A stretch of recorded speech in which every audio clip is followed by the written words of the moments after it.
Hey everyone, welcome to my review of one of the most underrated The Hobbit set. It is set number 79014, The Guldur Battle. This set is based out of the second movie of the Hobbit trilogy, which is the definition of Smaug. So as you can see, this set comes with 6 exclusive minifigures. We have 2 Gundabad orcs, Necromant of Dol Durum, Azog, Radagast the Brown, and Gandalf the Grey. So as you can see, this set is an abandoned castle of Dol Durum, and we have some exclusive minifigures in this set, and we have a ton of play features which you can do with this set, so let's get into it. Back of the box shows a lot of really nice play features which you can do in this set, especially combining 2 sets of Dol Durum and making a bigger Dol Durum. So as you can see in the bottom, we can see the 2 combination of sets and make a bigger castle. So nonetheless, this set has a ton of really nice creepy pieces and nonetheless big structure, which helps this castle to look even more terrifying. So as you can see, we have Gandalf the Grey with the statue, and we have the ring from Lord of the Rings. So nonetheless, this set is so valuable because of the exclusive minifigures, which is Azog and Radagast Brown. Starting now, we have Gandalf the Grey. This is one of the most classic Hobbit and Lord of the Rings minifigure. So as you can see, for accessories, he comes with this massive sword and his staff. So nonetheless, this minifigure has some basic prints, but the most unique thing is the inclusion of the hair and the beard piece. The cape is basically normal gray, and the printing, there's not so much. There's some printing on the torso. It has nothing so unique pieces except for the hair piece. This is the most basic Gandalf the Grey you have ever gotten in a lot of Hobbit and Lord of the Rings sets. Taking off the beard, we can see a closer look of his printing. So as you can see, he has this really nice gray belt and a brown belt, and he has a normal Gandalf face, which we've got in other Gandalfs. Even though this minifigure has a cape, Lego has still decided to make back printing for this minifigure and the second face expression with a screaming Gandalf. Next on the list, we have a minifigure that only appeared in this Lego set, which is Radagast the Brown. He has this really nice mold with a hat and beard, which was only used in this minifigure. Nonetheless, this minifigure is also valuable for the exclusive feather piece, which was only used in Radagast and in Angelica from Pirates of the Caribbean. So as you can see, he has this really nice prints. Removing the mold, we can see a really closer look on the detail in prints and on the face expressions. Exactly, really nice printing used for this minifigure. We have some really nice t-shirt going on there, and the face expression is also really cool. Like, has also decided to make some back printing for Radagast Brown, same as with Gandalf the Grey.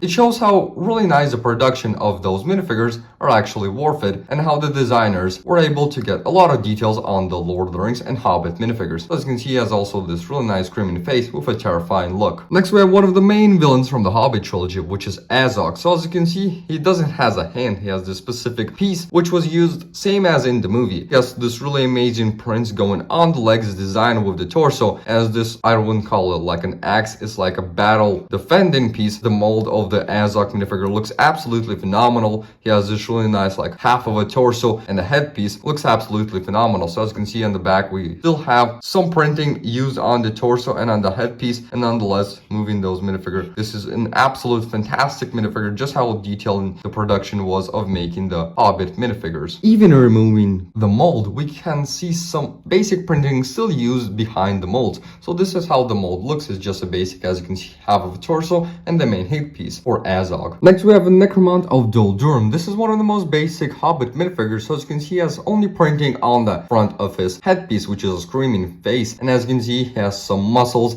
on the front of his torso. This is the only printing you get on this minifigure. There's no side arm printing or back printing used on this minifigure. It's just a basic Necromant of Dol Durum. Last but not least, we have 2 Gundabad orcs. So as you can see, one has an Uruk-hai sword without any armor piece, but this especially one has a really nice specific sword design, and as you can see, he has this really exclusive armor piece, which was used only in the Gundabad orcs. So nonetheless, this minifigure has some bones in the legs and on the torso. He has the same printing as we got in another orc, and he is really just exclusive for that specially armor piece. He has some really still exclusive printing using on this minifigure. As you can see on the back, he shows some really nice bones and those wolf pieces, which you don't get in any other orcs or any other Hobbit minifigures. Before we get to the main section of Dol Durum, I just want to show you guys that there's a little statue section which doesn't count as a minifigure, but I would count it. So nonetheless, you have to open up this piece to release the secret ring, which is the most important thing in Hobbit and in Lord of the Rings trilogy, which is the ring of the Sauron from Mordor. LOTR. So nonetheless, this is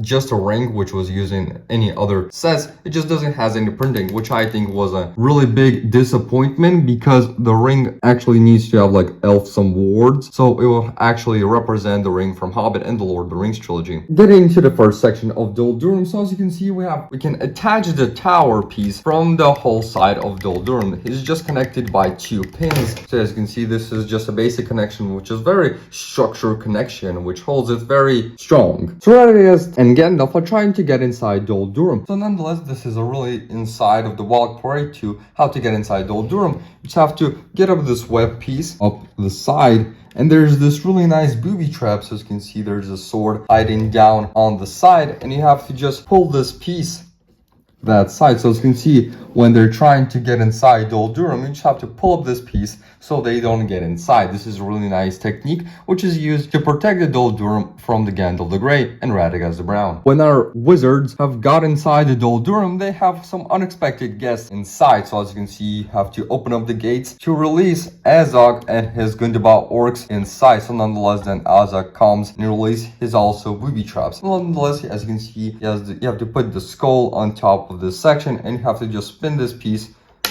like that, and you attack our heroes. This is a very nice technique to use and a really nice booby trap in another section of Guldur. There's also a really nice play features which you can do this set when Gandalf and Radagast are going to find out what is secretly hiding in those woods. You have to just spin up this fire piece on the top of the section. You have to release the necromant of Guldur, which appears to see a soldier of Sauron. You have to just use this minifigure out. So it comes out, screams, and use the dark powers to release the mouth of Sauron. Nonetheless, I think this is a really nice play features, and I really like the exclusive stickers that we use in this Lego set. Another really cool thing which you can do with this set is displaying the minifigures. So as you can see on top of this section, we have some bridge on other sides. So as you can see, we have also this tower piece which is used by the skulls of Guldur. We have Radagast fighting forces a Gundabad orc, and we have Azog fighting forces Gandalf the Grey and the statue with a necromant soldier just standing there. So this set is basically really nice for displaying your minifigures to create a massive battle versus evil and good. Another really exclusive thing is the